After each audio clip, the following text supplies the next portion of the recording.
تو وقت ایک بہت بڑی دولت ہے۔ جن جن چیزوں سے وقت پیدا ہوتا ہے اللہ نے سب کی قسم اٹھائی ہے۔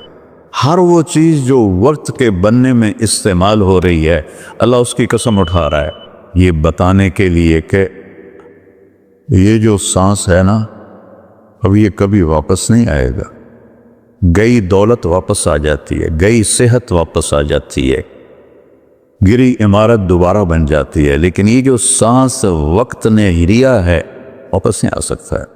دن اور رات کتنے بڑے ڈاکو ہیں کہ علل اعلان ہماری زندگی کو کھاتے جا رہے ہیں، کھاتے جا رہے ہیں، کھاتے جا رہے ہیں۔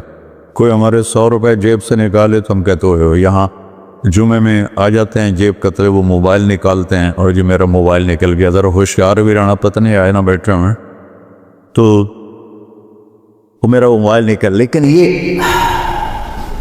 یہ سانس ایک لمحہ جو نکلا ہے اسے تم واپس نہیں لا سکتے۔ سورج چاند کی گردش الٹی نہیں ہو سکتی۔ تو اس کی اہمیت بتانے کے لیے اللہ تعالیٰ نے ان ساری چیزوں کی قسم اٹھائی، والشمس وضحاها والقمر اذا تلاها والنہار اذا جلاها واللیل اذا یغشاها والسماء وما بناها والارض وما طحاها ونفس وما سواها۔ 7 چیزوں کی اکٹھی قسم اٹھائی ہے اللہ تعالیٰ نے۔ سورج کی قسم، چاند کی قسم، دن کی قسم، رات کی قسم، آسمان کی قسم، زمین کی قسم، اور اے انسان تیری جان کی قسم کہ وقت نے تجھے گھیرا ہوا ہے اور تجھے کھینچ رہا ہے، کھینچ رہا ہے، کھینچ رہا ہے۔ ہر ٹک ٹک ٹک یہ کلہاڑے کی طرح میری زندگی کے درخت کو کاٹ رہی ہے، کاٹ رہی ہے، کاٹ رہی ہے، کاٹ رہی ہے، اور پتہ بھی نہیں چلتا، اور کسی کا کچھ پتہ نہیں کب اس کا وقت ختم ہو جائے۔ میں اپنے بارے میں تو سوچتا تھا کہ 70 سال کا ہو گیا ہوں تو اب میری زندگی مطلب جاون دا ویلا نیڑے ہی ہے، لیکن وہ عاصم پہ وقت آ گیا کہ 36 سال کا نوجوان اور اتنا صحت مند کہ 30 کلومیٹر مسلسل دوڑنے کی طاقت تھی اس کے اندر، 30 کلومیٹر ایک سانس میں دوڑتا تھا، اور خانپور ڈیم کو 1 گو میں اس نے کراس کیا اور آر پار کیا۔ اس کے اوپر موت کا حکم آ گیا تو کچھ پتہ نہیں ہے۔ مریض سسک رہا ہے یا اللہ موت دے دے، وہ جوان مانگ رہا ہے یا اللہ زندگی دے دے، اس پہ موت آ جاتی ہے۔ اور وہ ہمارا ایک نوکر تھا چاچا فتح محمد نام تھا، فتح کہتے تھے، آخر عمر میں بیمار ہو گیا تھا تو میں اس کا حال پوچھنے گیا تو مجھے کہا میاں موت نہیں آ رہی، ہمارا ٹائٹل ہے وہاں خاندان میاں، میاں موت نہیں آ رہی۔ کسی کو مانگے نہیں ملتی، کسی کے بچتے بچتے، لوگ کہتے ہیں نا میں تو مرتے مرتے بچا، ارے بھائی بچتے بچتے مر جائیں گے، میں تو مرتے مر جاؤں، میں تو مرتے بچے، ایک دن اس کا الٹ ہو جائے گا، بچتے بچتے مر جائے۔ وقت قیمتی چیز ہے اور یہ قیمتی بنتا ہے اس میں کچھ بھرنے سے، اور جو بھر دو گے نکال نہیں سکو گے۔ وقت کے برتن میں جو بھرو گے، وہ بوتلوں میں یہ سیرپ مشینوں ہیں ایسے ڈال رہی ہوتی ہے نا، ایسے بوتل آتی ہے اس میں اوپر سے وہ مشین اس کے اندر سیرپ ڈالتی ہے، وہ آگے چلی جاتی، کبھی کوئی بوتل مس ہو جاتی ہے تو خالی آگے نکل جاتی، اس کے اوپر کھڑا ہوا جو ہے کام کرنے والا وہ اس کو اٹھا کے دوبارہ پیچھے رکھ دیتا پھر بھر جاتی ہے۔ لیکن یہاں یہ نہیں ہو سکتا کہ میری یہ گھڑی خالی چلی گئی، کچھ بھی نہ کیا، یا موبائل سے ہی کھیلتا رہا۔ کتنے نوجوان کیا بوڑھے کیا موبائل سے کھیل کھیل اپنی زندگی برباد کر رہے ہیں، گیموں میں زندگی برباد کر رہے ہیں، چیٹنگ میں زندگی برباد کر رہے ہیں۔ وقت ایک قیمتی چیز ہے۔ یہ سال مہینے تو ہم نے بنائے ہیں، اللہ نے کہا تھا تعلموا عدد السنین والحساب، مہینے سال تم خود بنا لینا، میں تمہیں وقت کھلا دے رہا ہوں جب تک تمہاری زندگی ہے۔ 17 ہجری میں حضرت عمر رضی اللہ تعالیٰ عنہ کی حکومت تھی، ابو موسیٰ اشعری رضی اللہ تعالیٰ عنہ یہ گورنر تھے بصرہ کے، تو انہوں نے خط لکھا کہ امیر المومنین آپ کے خط آتے ہیں، نہ پتہ ہوتا ہے یہ کب نافذ ہونا ہے اور نہ پتہ ہوتا ہے یہ کب ختم ہونا ہے، تو ارخ لنا، تو ہمارے لیے کوئی کیلنڈر بنائیے۔ تو حکومت بہت پھیل چکی تھی، 22 لاکھ مربع میل میں حکومت پھیل چکی تھی، تو حضرت عمر کو یہ بات بڑی پسند آئی، تو انہوں نے سب کو جمع کیا۔ فرمایا بھائی ابو موسیٰ کا خط آیا ہے تو ہمیں اپنا کوئی کیلنڈر بنانا چاہیے۔ سب نے کہا بالکل صحیح ہے۔ تو فرمایا کہاں سے شروع کرے؟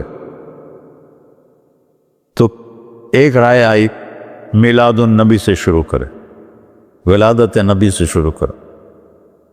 ایک رائے آئی غزوہ بدر سے شروع کرے، ایک رائے آئی فتح مکہ سے شروع کرے۔ آپ نے حضرت علی سے پوچھا تمہاری کیا رائے ہے؟ کہا ہجرت سے شروع کرے کہ ہجرت سے اسلام زندہ ہوا۔ آپ کی ہجرت ہوئی تو اسلام کے دروازے کھلے۔ تو عمر رضی اللہ تعالیٰ عنہ کو یہ رائے سب سے زیادہ پسند آئی اور یہ طے پایا کہ بھئی ہم ہجرت نبی سے اپنے سال کو شروع کریں گے۔ تو محرم سے ہجرت کی ابتدا ہو گئی۔ تو آپ نے فرمایا چونکہ ہجرت کی ابتدا تو محرم سے ہے، ہمارے نبی نے ہجرت کی سفر میں جا کر 27 سفر، تو ہم ہجری شروع کریں گے وہاں سے اور سال شروع کریں گے محرم سے، کہ محرم سے ہجرت کی ابتدا ہوئی تھی۔ اور حاجی حج کر کے واپس جاتے ہیں تو محرم پہلا مہینہ بنتا ہے، تو لہٰذا ہمارا جو سال بنا وہ بنا محرم سے شروع ہوگا، اور اس کی جو سال کی جو انتہا ہے، ابتدا، وہ ہجری سے ہوگی۔ اور صحابہ اجازت لے رہے تھے، جا رہے تھے، ابوبکر صدیق نے اجازت مانگی تو آپ نے انکار کر دیا، تو کہا یا رسول اللہ میں آپ کے ساتھ جاؤں گا۔ آپ نے کہا ہاں۔ حضرت عمر رضی اللہ عنہ نے اجازت مانگی، آپ نے دے دی، تو حضرت عمر رضی اللہ تعالیٰ عنہ نے زرہ پہنی، تلوار سجائی اور بیت اللہ کا طواف کیا، اور جہاں سارے قریشی بیٹھے تھے وہاں کے کھڑے ہو گئے۔ کہا بھائی جو یہ چاہتا ہو کہ اس کی بیگم بیوہ ہو جائے، بچے یتیم ہو جائیں، تو یہ میں مکہ چھوڑ کے جا رہا ہوں، جس مائی کے لال میں طاقت آئے اور مجھے روک کے دکھائے۔ ایک بھی نہیں اٹھا، ایک بھی نہیں اٹھا، سارے سہم گئے، دبک گئے۔ میرے نبی سے زیادہ دلیر تھے حضرت عمر، آپ چھپتے گئے۔ حضرت عمر کا فعل سنت نہیں بننا تھا، میرے نبی کا فعل سنت بننا تھا۔ کمزوری کے وقت میں کیا کرنا ہے ہمیں طریقہ سکھانے کے، ورنہ جبریل ایسے براق پہ بٹھاتے اور جا کے مدینے اتار دیتے۔ امت کو سبق دینا تھا جب تم کمزور ہو تو پھر اس وقت تم نعرے بازی نہ کرو، اپنی طاقت کو حاصل کرو۔ نعروں سے بھی کبھی کوئی قوم فتح ہوتی اور بد دعاؤں سے بھی کبھی کوئی قوم برباد ہوتی، ہمارے جیسوں کی بد دعائیں۔ تو اپنی اصلاح کمزوری کے وقت میں وہ کرو جو میرے نبی نے کر کے دکھائے، کمزوری کے وقت میں وہ نہ کرو جو بدر میں انہوں نے کر کے دکھایا۔ اس وقت سارا باطل ہم پر چھایا ہو، ہمیں تو ایک جہاز کا پرزہ بھی بنانا نہیں آتا، تو وہ کتنے بے وقوف ہوں گے جو کہیں ہم کو ذرا پرزہ دے ہوئے جو توڑو تو ہی بم سٹنا ہے، کیا خیال ہے دیں گے وہ؟ جب تک ہم اپنے وسائل پہ، جب تک ہم اپنے علم میں، دیکھو چائنا والوں نے جا کے انگلینڈ میں علم نہیں سیکھا، امریکہ میں علم نہیں سیکھا۔ ہمارا ہر محکمہ، چاہے وہ فوج ہو چاہے وہ سول ہو، امریکہ جا رہے ہیں، انگلینڈ جا رہے ہیں سیکھنے کے لیے۔ ارے دشمن بھی کبھی سکھائے گا کچھ؟ ہم خود تراشتے ہیں منازل کے سنگ میل، ہم وہ نہیں ہیں جن کو زمانہ بنا گیا۔ جاپان نے کوئی جا کے انگریزی سیکھی تھی، چائنا نے انگریزی سیکھی تھی۔ انگریزی سیکھنا کوئی منع نہیں ہے، ایک زبان ہے، سیکھو، لیکن اس کو بڑائی اور عزت کا معیار بنا لیں، کیا ظلم و ستم ہے یارو۔ اپنے علم میں خود مختار بنو گے، اپنی طاقت حاصل کرو گے، اللہ سے تعلق بڑھاؤ گے، پھر نعرے لگاؤ ایسے زندہ باد مرد آباد، کیا فضولیات۔ مسجدوں میں اتنا شور مچ جاتا ہے، زندہ باد مرد آباد۔ حضرت عمر رضی اللہ تعالیٰ نے دیکھا دو آدمی مسجد نبوی میں اونچی اونچی بات کر رہے تھے، تو آپ نے ایک کنکر اٹھایا اور ان کو ایسے پھینکا، جب ان کے سامنے گرا تو انہوں نے مڑ کے دیکھا تو حضرت عمر نے ایسے اشارے سے بلایا مسجد نبوی میں، تو وہ آ گئے، کہاں سے آئے ہو؟ کہ یہ طائف سے۔ کہ اگر تم مدینہ کے ہوتے تو مار مار کے تمہارے چہرے میں خونی کر دیتا، تم نبی کی مسجد میں اونچی آواز سے بول رہے۔ یہ ساری مسجدیں مسجد نبوی سے جڑی ہوئی ہیں، بیت اللہ سے جڑی ہیں، ان میں نعرے کبھی زندہ باد کبھی مرد آباد۔ یہ کیا امت نے طریقہ اپنا لیا ہے؟ سلطان عبد المجید نے جب مسجد نبوی بنائی، جو سیکنڈ لاسٹ تھا ترکی بادشاہ، تو اس نے ساری دنیا سے کاریگر بلائی، ان کو استنبول میں ایک بستی میں ٹھہرایا اور کہا اپنے ہر ہنر والا اپنے بچے کو حافظ بنائے اور اپنا ہنر سکھائے۔ تو سب نے ایک ایک بچہ حافظ بنایا، اپنا تعمیراتی ہنر سکھایا، تو 3000 حفاظ اور کاریگر تیار ہوئے۔ ان کو سلطان عبد المجید نے مدینہ بھیجا اور انہوں نے مسجد نبوی کی تعمیر شروع کی۔ سارا ہر پتھر پہ قرآن پڑا ہوا ہے، جو پرانی مسجد ہے۔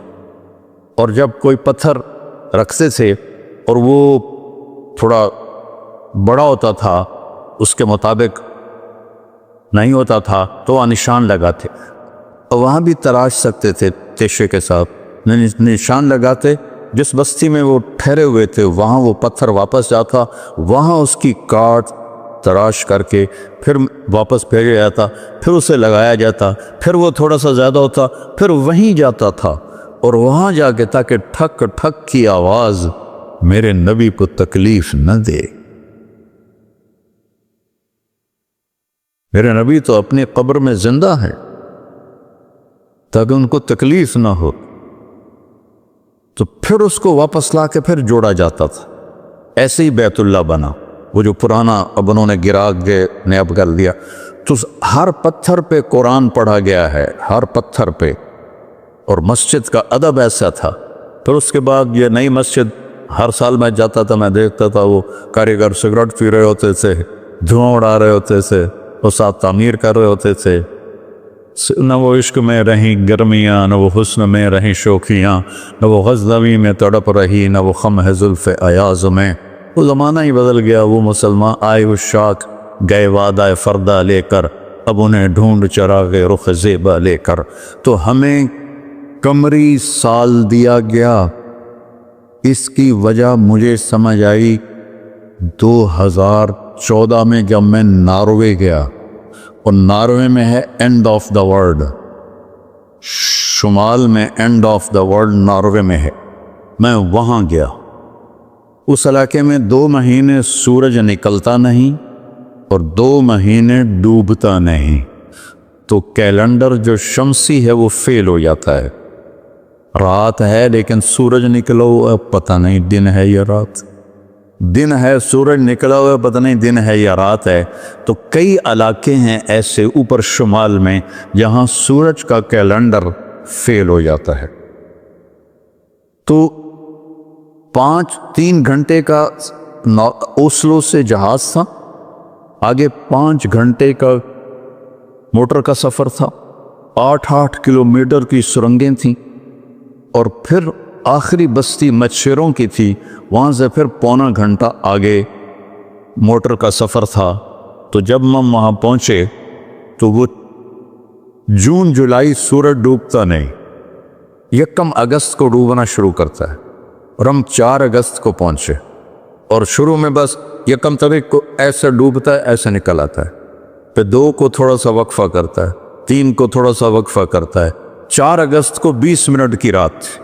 چونکہ میں 4 اگست کو کیوں مجھے یاد ہے، 4 اگست کو 20 منٹ کی رات، اور ہم وہاں پہنچے تو ابھی ہم نے مغرب بھی پڑھنی تھی، عشاء بھی پڑھنی تھی، اور سورج نکلنے سے پہلے فجر بھی پڑھنی تھی۔ تو یہ ایک انوکھا واقعہ میرے ساتھ آیا ہے جو شاید ہی کسی اور کے ساتھ پیش آیا ہو، یا میرے ساتھ جو ساتھی تھے وہاں میں بھاگا اور ریلنگ تھی اس کے ساتھ کھڑے ہو کر میں نے اذان دی۔ مجھے اللہ کی مخلوق کو 2 دفعہ دیکھ کے ہیبت طاری ہوئی۔ ایک ماؤنٹ ایورسٹ کو دیکھا کہ وہ پوری طرح ننگا تھا، چوٹی خالی تھی، دیکھ کر میں بالکل گم ہو گیا، جس کے تیر اتنے بڑے ہوں وہ اللہ کتنا بڑا ہوگا۔ اور ایک وہ جب میں اینڈ آف دی ورلڈ پر پہنچا تو اس کا وہ منظر دیکھ کے میں گم ہو گیا۔ میں نے اذان دی، ٹھنڈی ہوا چل رہی تھی، تو میں نے قبلہ دیکھنا چاہا تو چاند سامنے چمک رہا تھا، سورج فیل ہو گیا تھا، چاند چمک رہا تھا۔ تو آج سمجھ میں آیا کہ اللہ نے ہمیں چاند کا کیلنڈر کیوں دیا ہے، کہ میرا نبی سارے زمانے کا نبی ہے۔ جہاں سورج نہیں نکلتا اور جہاں سورج کئی مہینے نہیں ڈوبتا، اگر وہاں کوئی مسلمان ہیں تو دن رات کا حساب کیسے لگائیں گے؟ چاند کو دیکھ کر۔ میں نے چاند دیکھا، واہ واہ، اب یہ رات کھڑی ہے، تو وہ قبلہ فٹ کیا، مغرب کی نماز پڑھی۔ مغرب عشاء اکٹھے پڑھنا تو مسافر کے لیے جائز ہے باقی ائمہ کے نزدیک۔ تو پہلے مغرب پڑھی، پھر عشاء پڑھی، پھر ساتھ ہی میں نے فجر کی اذان دی۔ ہاں، عشاء پڑھی، ایک وتر پڑھنا بھی سنت ہے، تو میں نے کہا بھائی آج ہکو وتر پڑھو کدیں فرض نہ نکل جاوے، تو ایک وتر پڑھا۔ پھر میں نے فجر کی اذان دی، ٹک ٹک ٹک ٹک 2 سنتیں پڑھی، پھر والعصر انا اعطینا سے میں نے فرض نماز پڑھائی، اور بیٹھے ہی تھے کہ سورج آ کے السلام علیکم۔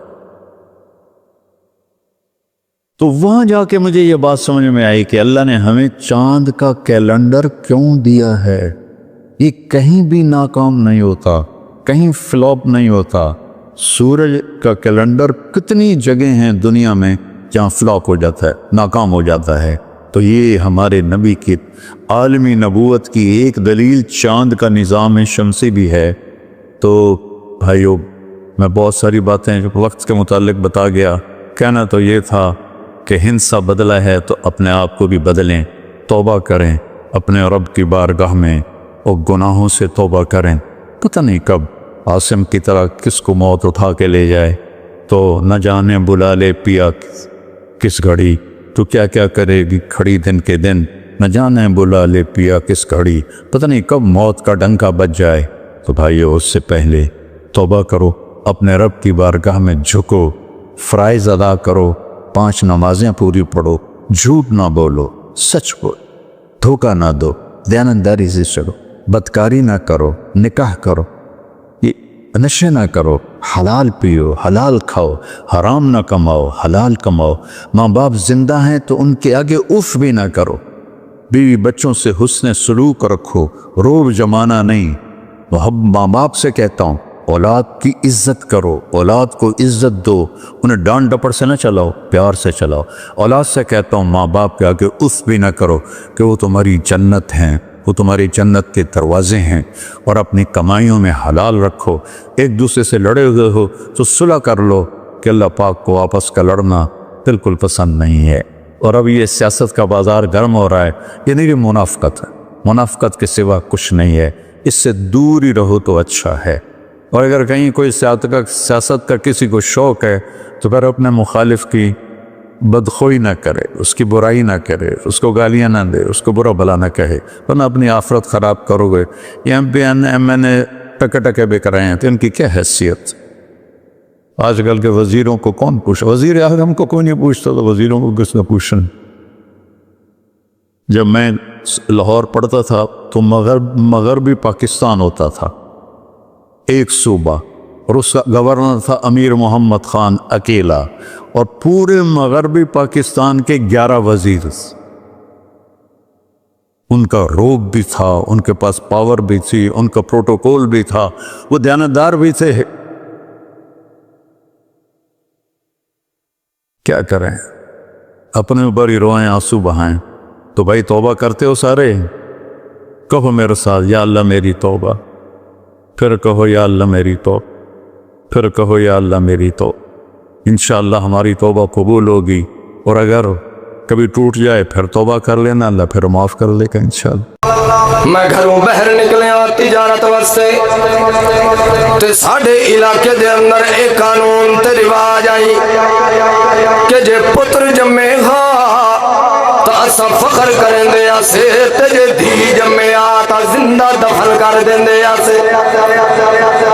اللہ دی قسم چاہ کے پہ آنا جے اگر عورت نو آ کے عزت تے مقام دیتا ہے تو محمد رسول اللہ دی شریعت نے دیتا ہے۔ تے آج ایو عورت نعرے مرن دیا بازارہ دے اندر میرا جسم میری مرضی، آج ایو عورت بے پردو کے تے پیغمبر دی شریعت دیاں دھچیاں اڑا رہی ہے۔ ایو عورت تیری میری دھی تے بھین، وہ کوئی انگریز دی دھی نہیں، امریکہ ہی چو نہیں آئی، لندن ہی چو نہیں آئی، تیرے میرے مسلمانہ دے گھر دے اندر رہن والی مسلمان دی دھی آئے جڑی بازاراں دی زینت بنی ودی آئے۔ اللہ دے پاک پیغمبر جی میں جل تجارت تو واپس آیا تے میں بیکھے آئے میرے گھر دے اندر ایک معصوم بچی روندی پھر دی ہسدی کھیڑ دی ڈاندی اٹھدی باندی گھر دے اندر کھیڑ دی ودی آئے۔ میں دعا کے بیکھے آئے تے میں اپنی گھر علی کو پوچھے آئے اے بچی کون ہے؟ اس وقت تو ساکیا کرما لیا تو میرے نال شادی دے بعد تجارت واسطے باہر چلا گیا ہے تے اللہ نے میرے پیٹ دے اندر اس معصوم دا پودا لگا دیتا، جلے تو چلا گیا ہے اس بعد بچی پیدا ہوئی ہے۔ اس وقت وہ آکھنے لگا جس وقت اے بیٹی پیدا ہوئی تو اے دی سکھی دے نو اسے ٹائم کیوں نہ دے چھوڑیا، کیونکہ وہ بڑا مایور سمجھے دے حال کہ ساڑی دھی جوان کر کے تے اپنے ہتھا نال کے غیر محرم نال توڑ دیوائے، وہ اس چیز نو اچھا نال سمجھیں دے جی میں بیٹی پیدا ہو گیا تے اس بچی نو چاہ کے تے من کے زندہ زمین دے اندر دفن کر دیں دے گا۔ آدھا یا رسول اللہ جس وقت میں بیکھے آئے کہ وہ تا میری بچی آئے، میری بچی نو جلے پتہ لگ گئے کہ میں وہ دا باپ ہاں، وہ آ کے میرے گل نال لگ گئی ہے، میرے نال کھیڑن لگ گئی ہے، میرے نال چوچلے کرن لگ گئی ہے، اور جی میں معصوم دھیاں اپنے باپ نال پیار کریں دیاں اور دھیاں لے آؤں تو انہوں بھی پتہ ہونا ہے پتروں دی خواہش تا سارے انہوں ہوں دیئے مگر پیو دا حیا جتنا دھی کریں دیئے اتنا پتر کریں دا۔ پچھلے پارے جے پتر پر نہیں جاویں تے سارے اپنے اپنے گھرانوں ہو جاویں تا وقت بڑھڑے ماں پیو دا آسرا ایو دھیاں بڑھ دیاں، پیو تا بڑھڑا ہو جاوے تا جوان اولاد رنہ دے آکھے لگ کے پیو نو دھکے مار کے باہر چکھڑا کرے، دھیاں آکے وقت ماں پیو نو سنبھلے دیاں تے انہوں معصوم دھی نو چاہ کے یا رسول اللہ میں انہوں چاہ کے جنگل دی طرف چلا گیا، اتھے جا کے میں انہوں نال چا بٹھایا ہے تے کدال دے نال میں ٹوہ کھٹن لگ گیا، کھٹن دیاں حتیٰ کہ میں ٹپا مارے آئے تے مٹی اٹھے کے میری داڑھی تے آ لگی آئے تے میری معصوم دھی نے اگرے ہو کے اپنے انہا معصوم ہتھا نال اپنے دوبٹے نال میری داڑھی نو صاف کیتا ہے تے آدھیے ابا کیوں پیا اوکھا ہونا ہے، کیڑی مجبوری ہے جو ٹوہ پیا کھٹے لائے، انہوں تا پتہ کوئی نہیں کہ میرے سکے باپ نے میں ہونے ٹوئے دے اندر سٹ کے دفن کر دے بنا ہے۔ یا رسول اللہ جلے میں ٹوہ کھٹ لے آئے تو میں اپنی معصوم بچی نو چاہ کے جلے چامے لگا تو میری معصوم بچی نے سمجھے آئے کہ میرا باپ میں ہاں نال پہ لیندہ ہے، او تو میرے ہاں نال چمڑ دی پئی آئی تو میں چھنکا دے کے تے اپنی بچی نو ٹوئے دے اندر سٹ کے مٹیاں سٹنے لگ گیا۔ یا رسول اللہ جلے میں مٹی پہ سٹنے لام میری بچی روندی رہ گئی ہے، کرلاندی رہ گئی ہے، مگر یا رسول اللہ میں اپنی معصوم بچی دی کئی گل نہیں سنی، مٹیاں سٹیندہ رہ گیا، بچی در آواز دے تروار در میں کن نہیں دھریا۔ یا رسول اللہ ہن میں سمجھدا تمی بچی دے آواز میری کنا دے اندر گونج دے یا رسول اللہ ہن میں اٹھدا تمی بچی دے رواج سنی دے یا رسول اللہ ہن اللہ دے پاک پیغمبر نو اے اپنا واقعہ پیا سنائندا ہے اللہ دی قسم جا کے پیا آدا واقعہ لکھن والیاں نے لکھیا ہے کہ اللہ دا پیغمبر اتنا پیار ہوندا ہے کہ اللہ دے پاک پیغمبر دی داڑھی مبارک رو رو کے تے داڑھی چوں بھی آنسو چومن لگ گئے اللہ دا پیغمبر دارو قطار روندا پیا ہے تے او بھی اپنی آپ بیتی پیا سنائندا ہے کہ یا رسول اللہ میں اپنے ہتھاں نال اپنی معصوم بچے نو دفن کر کے آ گیا زندہ دفن کر دیتا ہے اللہ دے پاک پیغمبر آکھنے لگے او یارا ظلم تا بڑا بڑا کیتا ہی ظلم تے زیادتی تا اپنی بچی نال بڑی کر کے آیا ہے مگر اسلام دے اندر آمدی فضیلت یہ ہے کہ ایک بار جڑا بندہ اللہ دے قرآن نال تعلق پیدا کر لینا ہے جڑا بندہ اللہ دی کتاب تے ایمان رکھ لینا ہے اللہ او دے پچھلے سارے گناہاں نو معاف کر دینا ہے اس واسطے میں تواڈے اگے عرض کرے سا ہن تھوڑی زنا کریندا رہیا ہے یار کوئی گل نہیں شراب پیندا رہ گیا کوئی گل نہیں اور لوگاں دیاں عزت حملے کریندا رہ گیا کوئی گل نہیں ہن اج اللہ دے دربار دے اندر سچی توبہ کر کے میرے قرآن نال تعلق پیدا کرنا تیرا کام ہے تیری پچھلی زندگی دے سارے گناہ معاف کر دینا کہیں نہ کم ہے